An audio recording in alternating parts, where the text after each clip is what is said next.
something we all need. Gotta have it now if you wanna succeed. Striving, surviving, that's no doubt. Sticking together, we gon' find a way out. To all you young people, give it your all. To all you young people, give it your all. To all you young people, give it your all. To all you young people, give it your all.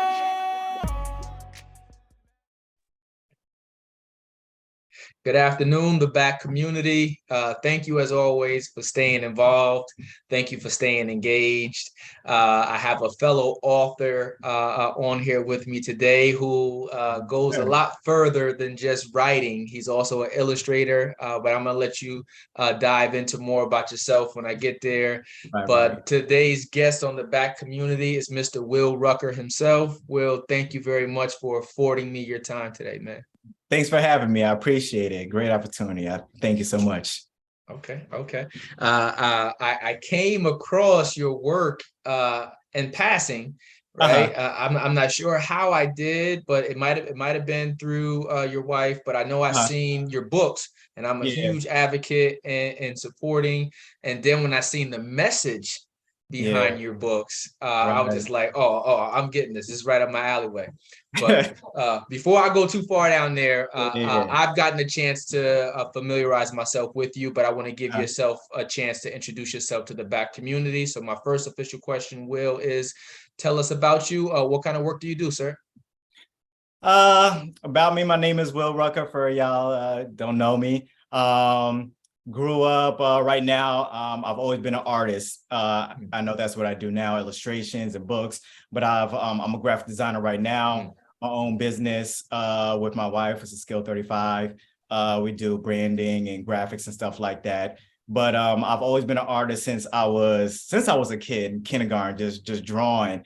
And it eventually just graduated. And as the years passed, I've always, been interested in that kind of thing. When I got to grade school, I decided to dip my fingers into computers as well. So that's where I started with graphic design. And then, it took me down the whole path, went to school for that, and been in the field of design ever since. Now, graphics and illustrations is a little different, but I got into that just from circumstances of my job. I happen to be dealing with, someone who wanted illustrations, and so I don't want to get past it, but pass up what we're talking about. So no, you good. I was about to ask the question, what is the difference between graphics and illustrations? Because in my mind, I would have conceptualized as the same. Yeah, a lot of people see maybe like pictures and stuff like that. Graphic design, it can have illustration in it, but usually that is, putting either graphics, words, maybe photo manipulation and using photo editing, whereas illustration is more kind of vector based. It's kind of like stuff that you would see like with straight lines, or, you kind of see cartoons and stuff like that, where it's straight. It doesn't have a lot of photography in it. Now you can incorporate it, but they're usually two different things. You kind of use two different programs. Graphic designers, we use a lot of Photoshop and InDesign and some other things. Illustrators use a program called Illustrator, which is good for, creating these things that you see in books and comics and the things that you grew up watching and looking at. Okay. And speaking of books, now I'm actually I've already came on here prepared to talk to you about your books, but I also have in my possession another book that you did illustration for as well. Was it it was either the Amazing O or the Amazing Q? Which one was it? The Amazing Q. Yeah, so that's how it started. And I was at one of my previous jobs where I was a designer. We had a young lady come in, Nakia Tillman, awesome author herself, and she writes wonderful stories. And so she came into the job and she was looking for an illustration. Now, we don't really put that out there that we kind of do that, that's kind of was outside the scope of what we did. But we had another artist who was willing to do it, and he was working with her. But it seemed like it was, it wasn't necessarily his thing. So he was taking much longer than she wanted. And she was trying to get it done, and she was so nice. and she was, about to go somewhere else. But I'm like, you know what, let me work with you. I know some illustration. And so I started working her by myself, individually. And, the stories that she came up with, it was, I was really interested in it because it was, you get to used to doing one thing, as far as design, but illustration and the stories and using different tools. I really enjoyed it. It was really like a peaceful time for me. And I could really see myself diving into her stories. So you said the Amazing Q. Actually, the first book that she had was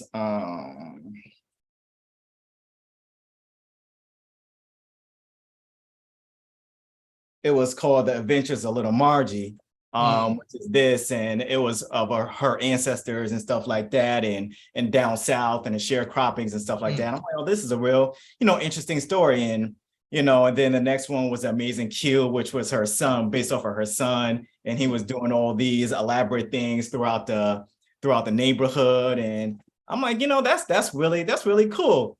And the designer that I was with, he wasn't really a computer artist. That is something different. He was more of a hand-drawn artist, and he did some books, and it was really cool. It kind of inspired me to go on a path that I did for my books.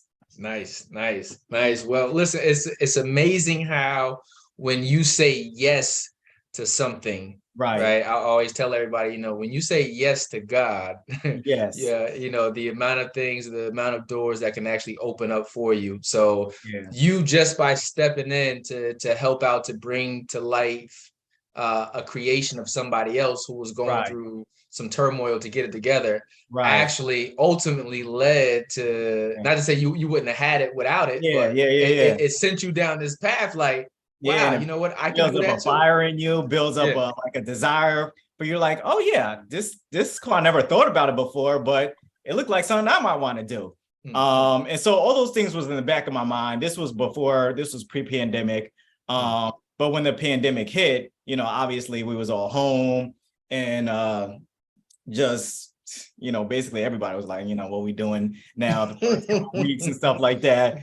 And I was an essential worker as a graphic designer, but I was a freelancer for so many years. So me and my wife decided to start a business. We was like, we're gonna get this money one way or another. So we started our business. A lot of people knew us from what we did. A lot of people knew me as a designer, her as a designer as well. And so we started that. And then over the pandemic, I just started drawing and started illustrating. My daughter, who's 3 right now, she loves books, and I was like, you know what, I can create something that she like, and something that was, important to me, my values and my morals. Now we have a lot of books. We have, a bookshelf of books, but when you know how to do something, you'd be like, well, I'm gonna do it, let me, create something. So, it was a great journey. Nice. Listen, well, the other thing is, shout out to both you and your wife for making the commitment and investment in yourselves, because I think above a lot of other things, the pandemic actually birthed a lot of entrepreneurs. And you know about that, huh? Absolutely. But I always tell everybody, my pastor has said, he says, listen, man, if we come out of this pandemic the same way we went in it, we did something wrong. So, and it's just like, so to be able to come out of it, or to be able to take such a drastic and terrifying experience that was happening globally, but to find different what do you call them, things, silver linings, or different ways to go ahead and elevate ourselves, our families, the culture. A lot of people were inspired. Yeah, because I think a lot of people, like, especially during that time, during, our regular lives, we just get up, we go, we don't really think about it. We get up, we go to work, we have our routines. But, when that happened, it allowed a lot of people to kind of stop and think and kind of reflect, and like, well, all right, so, well, if I'm home, then what am I going to do? Or you start thinking about things that you want to do, and it just spirals from there. And a lot of people, did a lot of stuff. A lot of entrepreneurship came out of that, and a lot of good things. So I found that cool. Okay. Well, one of the things that came out of it, on top of starting your own business, was also Yeah. that you took the opportunity to author your own books, which I have a few of them Yeah. here in my house. I love Uh-huh. to buy them for kids, both Mhm. young ladies Uh-huh. and men. But Yeah. please tell me more about the Kingsley's journey. Yeah. Why Kingsley? And where do we see Kingsley going Oh on his man. journey? Well, man, that's a little question. Well, I started out with Kingsley. I'm like, I want to see, us represented, in the kingdom, in the books. Growing up, I really didn't have, stuff like that. I mean, I'm sure there was other things similar, back when we was growing up. I think I heard of something like what was it? I don't want to say It Teletubbies, wasn't much. the veggie or something tails, but even with that, I wanted somebody to look like us, that go through, just to have that Christian experience, the morals that I have.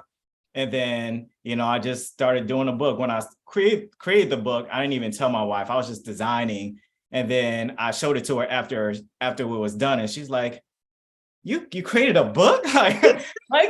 like you got to do something with this. I wasn't really thinking, high scale but she's like, you need to market this and stuff like that. And neither one of us knew what, journey that would take you down. As Yep. the authors, that's a business, and it goes, there's a lot into it that I didn't even think of when we first started. It was like, we're gonna do this book, but then there's a marketing campaigns, there's a websites and all the stuff that you got to do, and just so it was interesting, and I created the first book. But I just wanted to do more, because oftentimes when you see authors do things, and they come out strong, and they have the first day sales and the book signing, and then eventually maybe they start to fade away if you're not up on a social media and stuff like that. So I just wanted to do more. I heard that, people are actually more interested if you, either maybe have a series of books. If you go into the second book, they're like, oh, well, was the first book and then the third book and stuff like that. And I kind of didn't want to just, fade away and stuff like that. So I just wanted to create different areas and different avenues. So as I was working on the book, and maybe to promote the book, I'm like, you know what, I'm going to do social media. I'm gonna make a YouTube, because I have skills in video editing and video production. So I created like little video things of Bible stories on YouTube, so people can see, oh yeah, I watched the YouTube, well, let me get the book and stuff like that. So you got to create different things to go along with your book and stuff like that. So it was just an ongoing thing. I love it because, as you said, I the only thing of illustration, and I know it's other things out there that I can even remember, it used to be a Bible that I used to get from friends of mine that went to Kingdom Hall. So they used to have the kids Bible. Yeah. But I loved it, So Yeah. I used to get into arguments with but I kept it as I got older. And I got into arguments with my old pastor about it too. He's like, Tyrell, you got to get rid of that. I was like, absolutely not.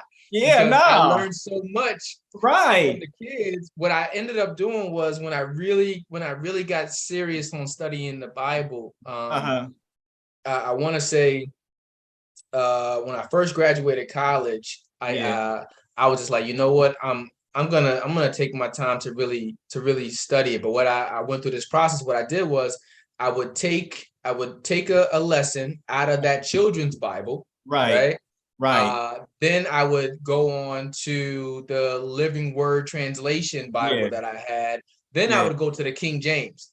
And by the time I got to the King James, it was just like I had such a I enjoyed that experience of learning it so much more, and I retained the information. So I started sharing that same process with other people. Be like, listen, like you dismiss these kids' book if you want. So that's how I know how important the Kingsley journey is, because that's what got me hooked. Oh, and you got to do that, because some people are sometimes they're kind of turned away because they may not understand the Bible. And, right now, where we're at, there's so many different translations. They have a translation just for kids. If you don't know it, I mean, there's so many different translations. I mean, I'm a minister myself, and, I minister and I teach, and I like to look at all the different versions, and they, it gives you different insights into the word. And you talked about the children's book and the comic book. Listen, I have that myself, and that was one of the things where they got this book out right now. It's very popular. It's called the Action Bible, and the Action Bible is more comic, is a little more comic based, and it kind of drew my interest because sometimes you see stuff in the kingdom, or you might see stuff out there, and it's like it doesn't seem like high quality, but these books that I read, the artist was actually an artist from Marvel or something like that. And he went into designing these books, and they were so good. And I still got mine. I got my hardbook cover, but I started reading those. And then there were some stories that I'm like, where's that in the Bible? So I had to go to my Bible and read, and I'm like, kids, they might not be reading the Bible straight, forward, but they'll have children's book. They can, look at these things and glean from them. They'll, look at the books that, he looks like me or she looks like me and stuff like that. And, take them through the journey and take them through the scriptures. It's always a fun thing for me. I love it, man, because we got to use what we can to hook everybody in. Right. Right. That's the bar. I'm a rapper right now. But we got to use what we got to use to pull everybody in. And I sent the books to my nieces in Pennsylvania and in New York. Part of my blended family over in Baltimore. So, because like you said, seeing yourself represented in books, it helps you in so many ways, both consciously and subconsciously. But just to know that there's other people that look like you in these shared experiences. Yesterday, I literally was at my six-year-old school, and I went to go read to his classroom, and it's just like the power of words, the power of illustration is so dope. So that's why we have your books here as well, and I couldn't wait to get you on here, man. I definitely appreciate it. They appreciate you for real. Thank you. Yeah. Well, let me see. I know there's so many other aspects about you other than books and illustrations. So I have some other questions lined up for you too as well. Man, anything you want to ask. But I know you said you've always been into design since you were younger.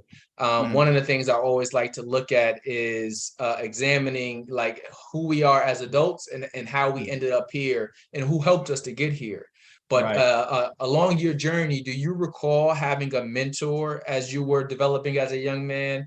If so, where did the mentor come from? Like if it was associated with the program, if not, do you think there would have been value to have one? Yeah, back then, I think it definitely would have been valuable to have like that kind of mentor for me growing up. I didn't necessarily have that in the area where I was kind of leaning into design. I know it was just something that I've always been interested in. I've always been like a visual person. So, I started making books like in kindergarten, me and my brother, and we just started drawing. And then I just always loved that aspect. I've always, been in that in grade school and wanted to take it further and just visualizing things and making stories come to life. It's always been always been a love of mine. I started kind of working on some other books before that. Just to get your story out there is just powerful in itself. And I know you've had the journey, you take the journey as well. So, just having those words out, something that will, precede you or go past you even when you're not here is very powerful. I started writing some books, and that's probably one of my goals to kind of finish that this year. Not an illustration book, but a written book. But the illustrations is something that I started with, and I just, it was something that I just really love to do. And then I released my first book in 2021, I believe, after all of the, things beforehand. It was in October. And then I was like, when you do your first book and you do your signing and just people just enjoying your stuff and how it blesses their lives. You don't think about the next steps. But since that was October, the end of October 27th, so it was beginning of November, and I was like, man, can I do another book by December? I'm like, December is big for us for believers. I'm like, but I got like a month and a half to get this done. And so I created my first book, which is Kingsley's Journey in the Word. And then my second book, I'm like, you know what? I'm going to see if I could do it. So the second book, I actually did it in enough time. Once you do one thing, you write your one book, I'm sure you're probably working on some more stuff yourself. But when you write that first one, it's like you kind of get into a groove. And that second one I created was I decided to keep on with Kingsley's Journey. So I got Kingsley's Journey, the birth of Jesus, just in time for Christmas. Nice. And just browse from there. And I just kept doing more and more and stuff like that. Nice. So, listen, it's super important, and you mentioned it earlier, just like the longevity or the success of your life as an author has a greater chance of succeeding the more books that you actually produce, right? And it's just like, and people love series more than anything. So when you said it, I'm just like, yo, I mean, he's spot on. This is it exactly. And for me, it's just like once you get to the point of living and you realize that there's so much more power in your story that goes further than you. Right. You're not as reluctant anymore to hold it back. So it's just like, I need to share this. And that's what I said. One of the things when I was writing my book was just like, I think I wrote in the prologue, like, I apologize to everybody for taking so long to write it, because one, I didn't think that I would be able, I didn't think I would be able to be that transparent on that level. But when God says it's time, and he'll put all of the right mechanisms and people in place for you to do it. And when you allow yourself to be used, it's even that much better. Yeah, so I don't know what it is about authors. It takes us, so much time to write that first one. It's like it takes some time, but after it's done and people get your books and then have reviews and stuff like that, and they tell you about the books. I mean, there's no better feeling. I books and I hear the testimonies of the kids and the parents who have the books, and they tell me about the books, and they have the pictures. I had the one book, Kingsley, and one of the kids who was like around maybe like 10 or 11, and he looked just like Kingsley, and his mom was like, oh man, he really loved this book. And just to hear their testimony, just to hear the the people who are reading your stuff saying that it kind of blessed their life, it really does something for you. It's really inspiring, and it makes you want to go on. And the subject matter, I'm not going to make light of it, is because, there's a lot more spaces where it's cool to talk about God, to talk about Jesus, but it isn't always, it's like, you got to be amongst the right crowd for people to be able to feel comfortable. Listen, I feel comfortable talking about God wherever I'm at. I can be with the hardest people in the street. I can be with the people who don't believe at all, and hey, listen, I'm gonna break out in prayer. I'm gonna tell you about it, what it is, before my kids go to sleep. Now we pray together. So, and listen, they pray better than some adults. So I'll be like, geez Louise. So I think it's important to have those spaces. If it's in you, it's in you. It's gonna come out.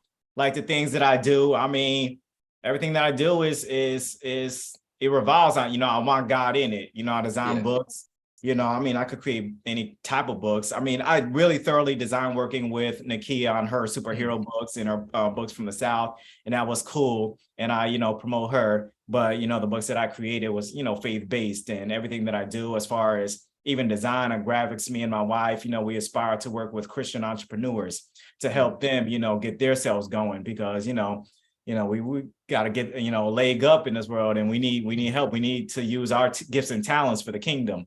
Yes, and so, everything that I do, do video production, for my church and graphics and anything I could do, I do it for the kingdom. I always think about, what I could do, for God and stuff like that. Nice. Now I'm going to ask you a question because I know the journey to being comfortable with God is a journey that each of us have to go on. Right. And I'm interested in knowing, when did you start your journey? When did you realize, or when did you make the commitment? Like, I need to do better. I need to do this. This is what I'm going to do. Or have you always been like that? Yeah, for me, I was born, as far as my morals and beliefs, I was born in the church, born clergy. My father's a pastor, grandfather pastor, cousins, everybody got, I got a huge family around here, mostly all believers. So I grew up in that, and I just had this kind of thing where, I'm never gonna go away from it. This is my roots, and this is what I believe, and the things that I do, I always feel like, the work that I do, basically, I just want to do for God. I wanted to have the best representation of the kingdom possible. And so I've always had the kind of drive. I always had, ideas to do. Me and my wife both.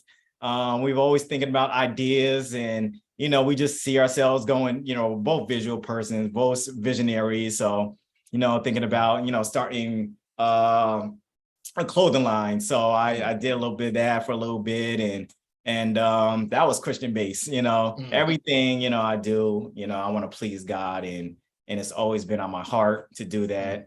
And, growing up just in the church, I've never really kind of veered away from it, too much. I've always been, saved and stuff like that. But, the scriptures say, train up a child in the way he should go, when he's old, he won't depart. And, I never depart, even though, we kind of maybe take a path, but, God is always there, and that's always been a part of my journey. Nice. Mine was definitely not that one. So I didn't not quite that road. not quite that one. Not quite there. I came from Arbor Hill. Yeah. I went through a lot more other experiences before, I built my connection or confidence with my relationship with God. And, I think for me, when you're in an environment where, you worried about your day-to-day living or those types of experiences, sometimes where you haven't developed faith, or you don't really know how to see faith while you're looking at short-term things, or, we don't got no electricity, or we don't have this, it's hard to focus on other things. So I always tell people, like, once you get out of survival mode, right, we're able to be a little bit more creative. We're able to let go of a lot of the guards that we used to hold up, right? And, but I also found value in the journey that it took me to get to God, right? Because it allows me to connect with so many other people who are still like, well, So was that your turning point?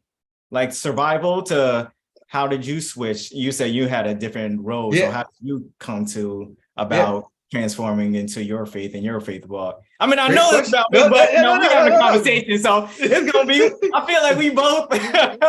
great conversation, a great question, and mine's was like, and I touch on this in the book too, and I was just like, a lot of the book will talk about how I actually came to my experience with God too, but.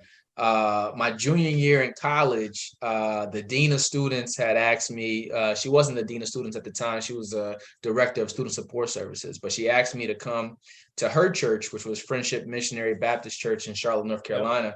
And she wanted me to help out a group of high school seniors who were getting ready to make their transition to college.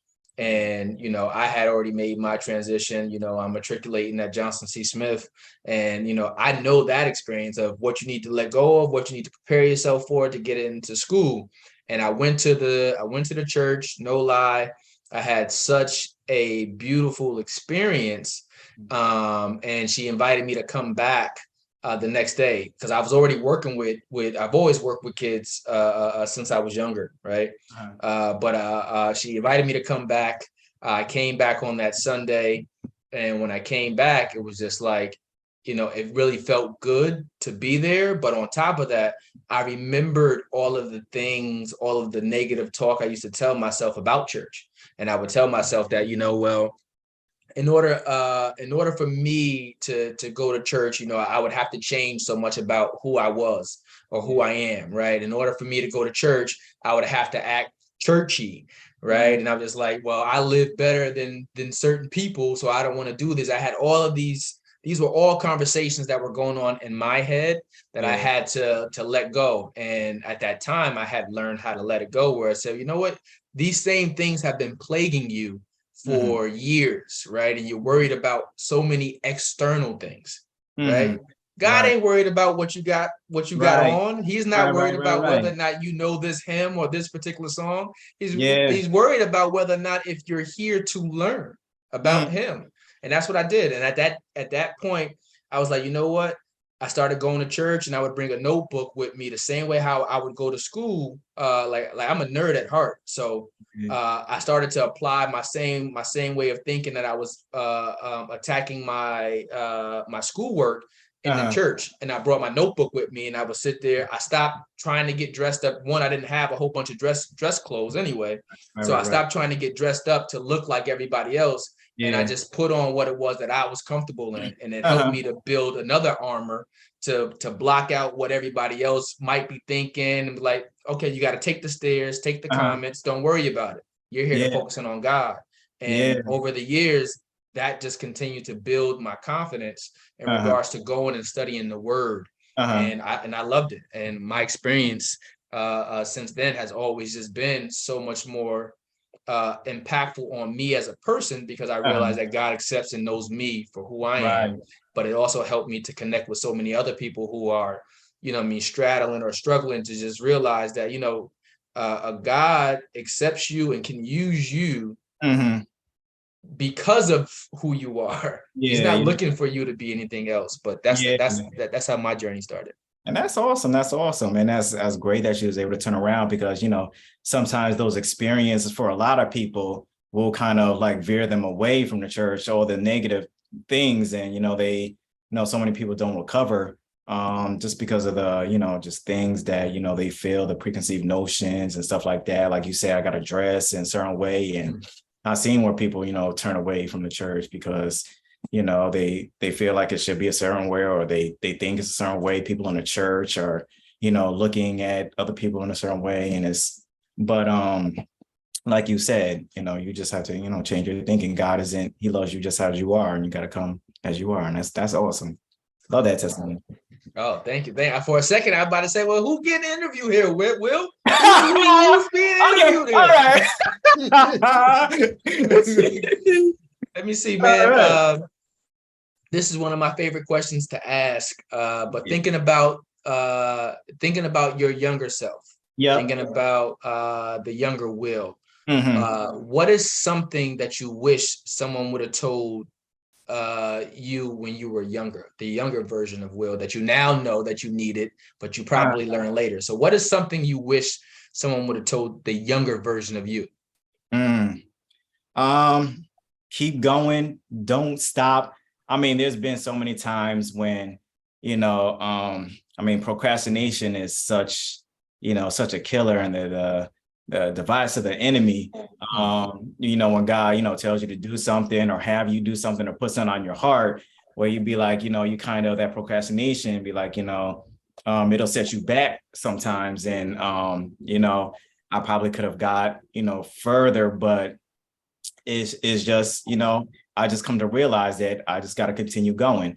And just don't stop. If there's something on your heart, if something God calls you to do, if certain circumstances come against you, just keep pushing through, because, if you stop now, you'll never see the fruit of your labor.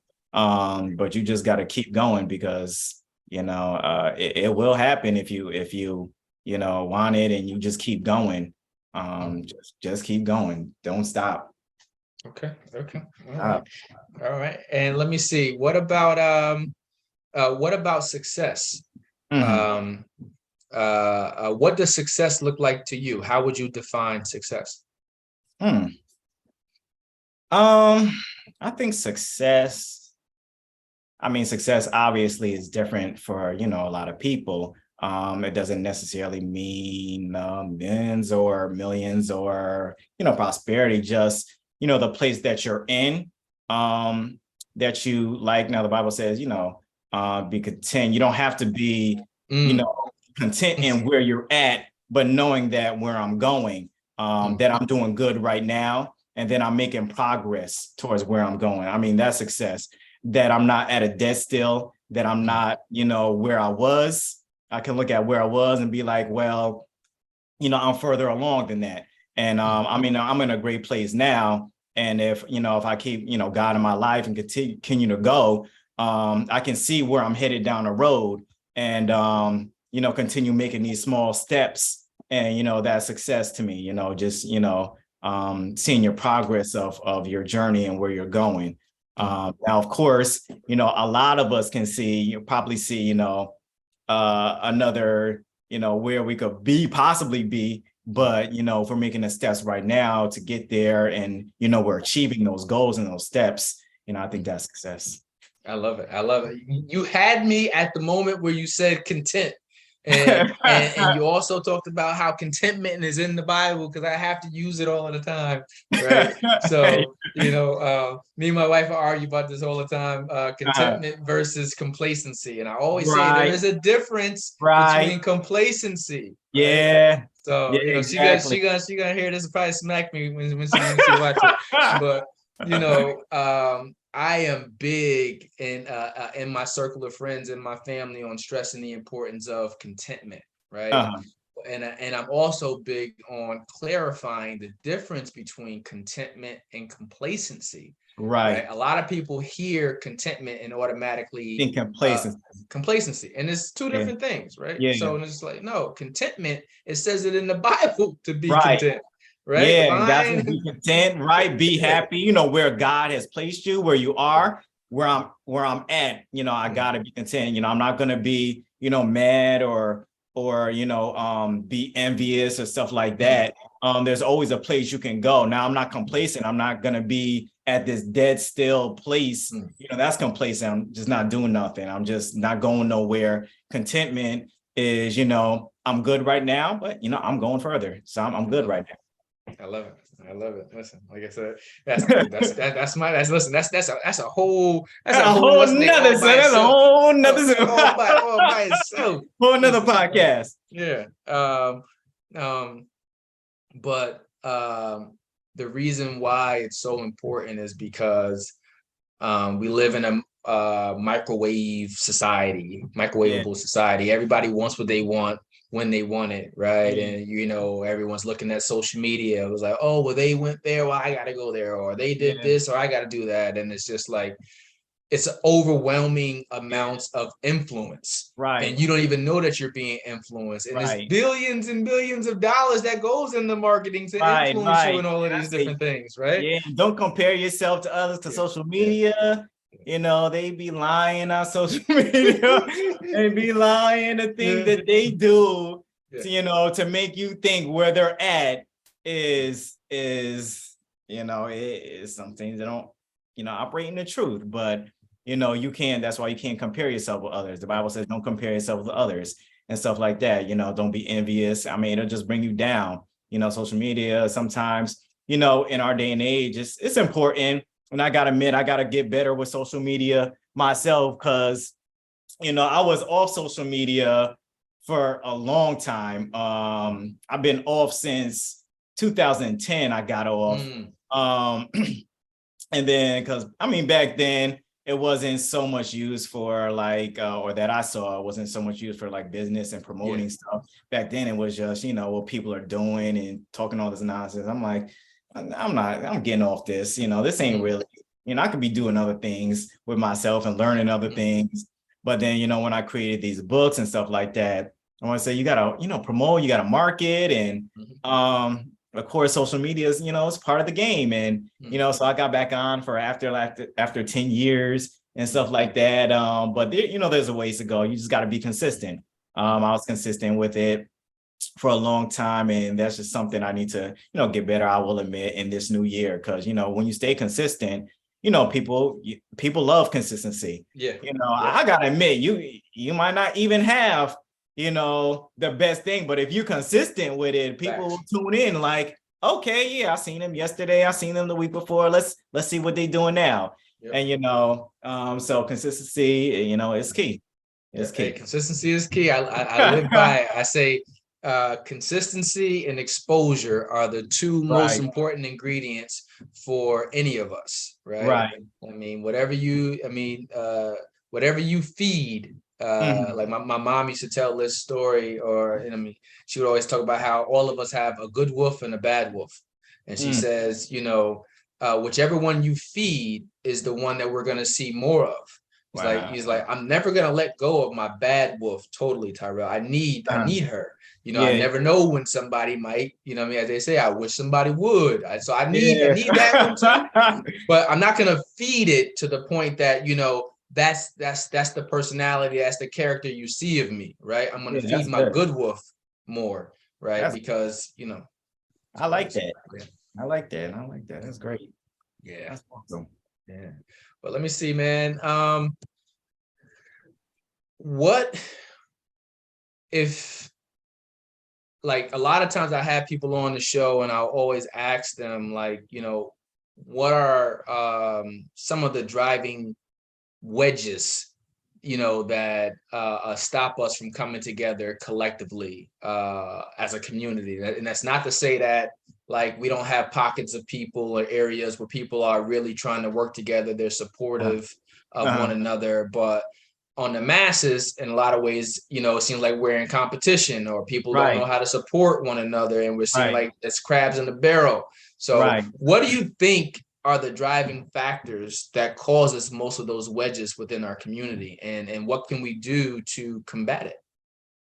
If you think that there are wedges, because I definitely just imposed my thought on you. Sorry about that. Oh, you good? No, man. We here, because especially sometimes with us, or maybe in our community, man, those driving wedges could be like, maybe there's only one top spot. If we, I can't really put you up if I'm trying to be up, and so sometimes we see, others, or, to lift somebody else up, it might take, the spotlight from somebody else. And, and that's where the competition comes in. But, if we all in this together, we can lift each other up, we can all win. But, sometimes with the mentality, sometimes with Black people, and with us, it's like, well, I gotta be up, and, if I'm up, then you can't be up, and stuff like that.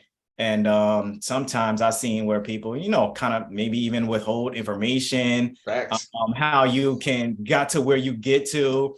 And it is, they're trying to help you out. They're real vague and stuff like that, and be like, well, why can't we all come up? Like, what did you do? How did you do to get there? When you see some other, groups who, are willing and free with the information and tell you this and that. And so, we just got to learn that, or, just learn that, we all can be up at the same time. I mean, there's no stopping us if we all want to, get to the top. We can all. And if it's not at the same time, just realizing that even if it's not your season, it's still important to cheer for somebody else. Right. Because your attitude of gratitude will determine when it is your season too.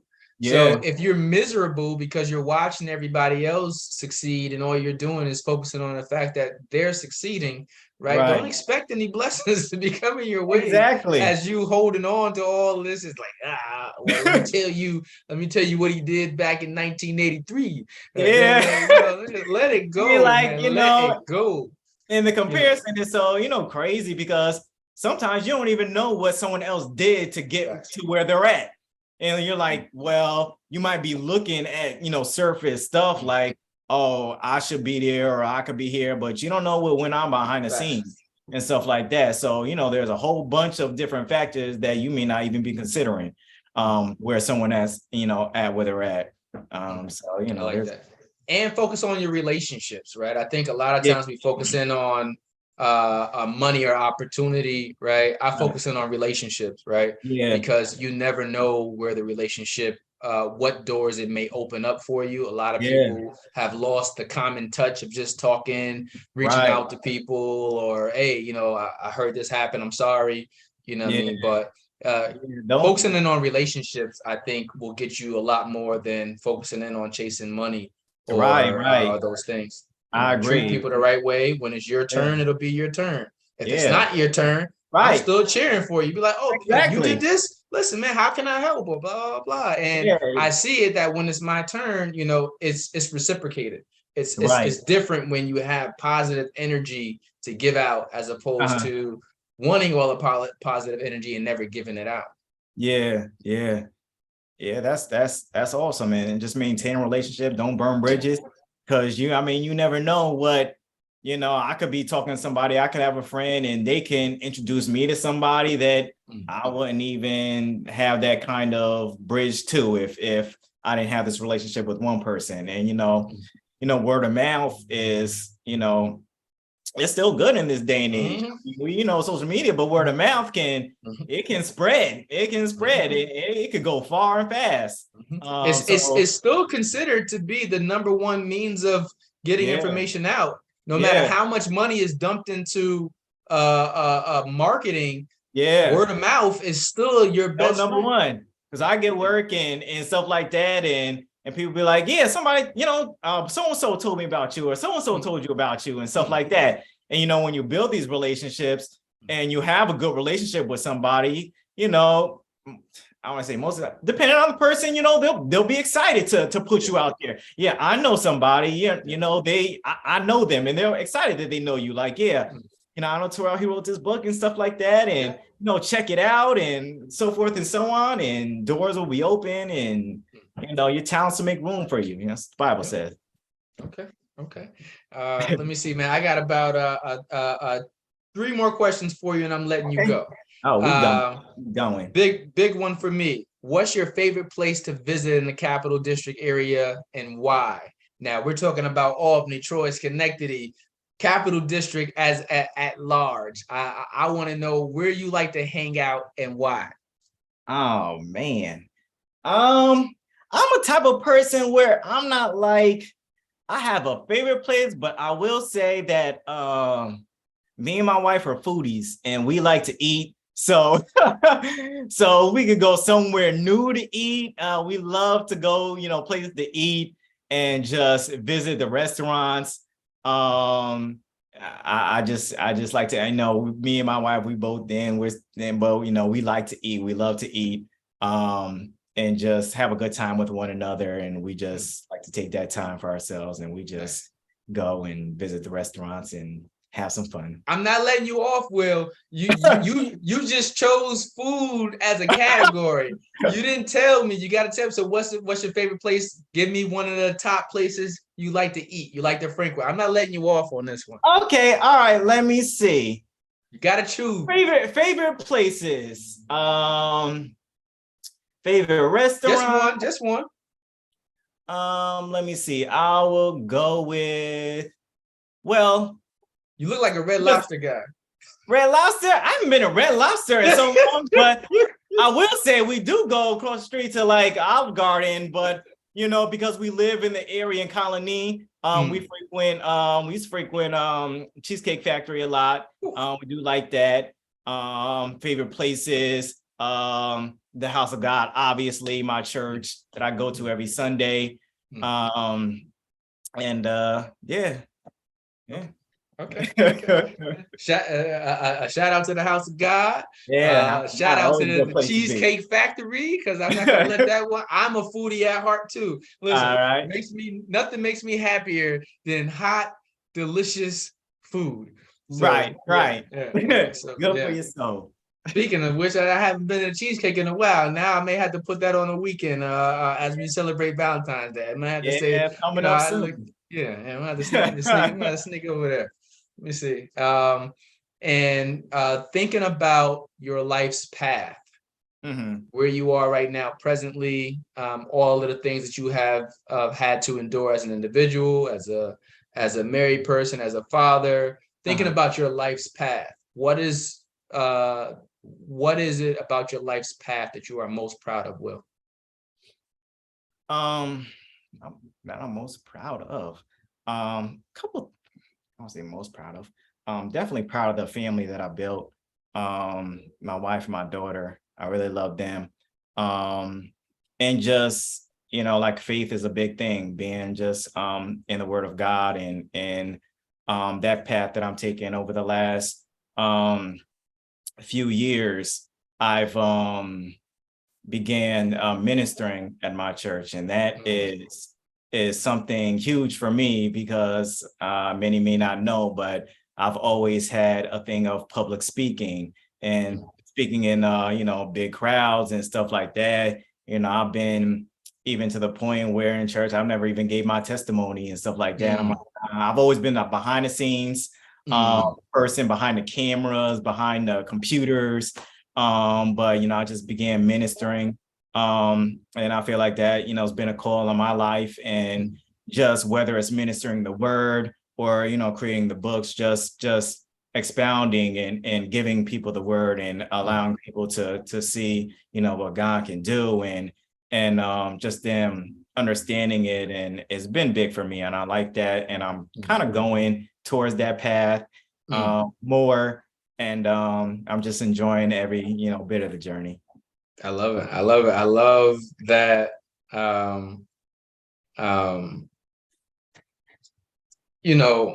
What you didn't like in regards to publicly speaking is something where God is pushing you. Yeah. And it's always been a thing. I mean, I'm a PK, I'm a preacher's kid, a pastor's kid, and growing up, you're going to be a preacher just like your daddy. I'm like, no, I'm not. Stop saying that. I think everybody says that, to pastors' kids, and I will continually say that. And then all of a sudden I started teaching and started preaching and it's, I believe that God is, calling me somewhere in that direction, and it builds a fire in you and a passion in you. And, I will always love these books that I'm creating. This is another book that I'm actually doing. This is based on my daughter. Nice. Her name is Eden, and it's called Worshiping Willow. And it's just going through her because she loves songs, she loves to worship, she loves praise and worship and stuff like that. And so I want to do something based off of her. I mean, I know I created these books, something that she could read, but I created this, and she like, is that me? That's me in a book, stuff like that. And I'm like, yeah, that's you. And I'm gonna get that going. And there's other things that I got going on for Kingsley that I want to do. Just different, just different avenues. I've been looking at last year and this year. I've always been interested in, I'm thinking about, creating a video game of some sort for little kids, and, just educational tools and stuff like that, that they can use and they can do, so it can be a part of their, everyday journey as well. Well, listen, man, thank you for stepping from behind the camera. Thank you for sharing your testimony, because it's really amazing to see what God can do with our stories when, we get out of our own ways, because I would have never imagined that, public speaking was a thing of yours, because you did such an amazing job here on this thing that's about to get blasted out to everybody.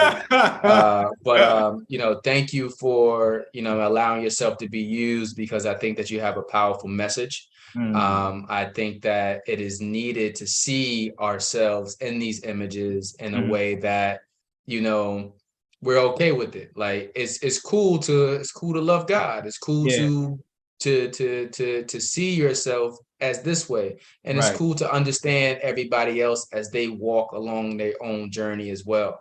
Right. Because it's really important to see people where they are, as opposed to, seeing people or expecting people to just see where we are. So, it's, not losing the common touch to be able to walk with everybody else, and we're all human. So, Right. shout out to you, man. Shout out to you, Will. I Like definitely said, appreciate it. thanks for coming from behind the camera for once. and how do people find you on social media? I know that's not your favorite thing, but I know you have some handles out there where people could find you. I'm working on it. I'm work. working on my handles. I do have some stuff out there. I mean, you can find me on all platforms. I mean, on Facebook, artist Will Rucker, at artist Will Rucker, as well as Instagram, artist Will Rucker. And then I also have my Kingsley attached to that. So you'll see that on YouTube is at Kingsley's Journey in the Word. So I'm out there. If you go to my Facebook or my Instagram, you'll see all the other links. So, you know, you can check me out, and I definitely appreciate you having me. Thank you for the opportunity, and I'll be looking out for you too. I'm looking out for the next book. I know you got more in you. I know we shall see. We shall see what God says. We shall see. We shall see. But thank you, man, for affording me your time. I look forward to getting your story out to the people, Will, man. I'll play catch up with you next time. All right. Thanks a lot. Appreciate it. Talk to you next time. Peace. All right. Keep climbing up the ladder. Black lives matter. They matter. Matter. So all you young people, give me all. So all you young people, give me all. So all you young people, give me all. So all you young people, give me all. Matter, matter. Black lives matter. They matter, they matter. Black lives matter.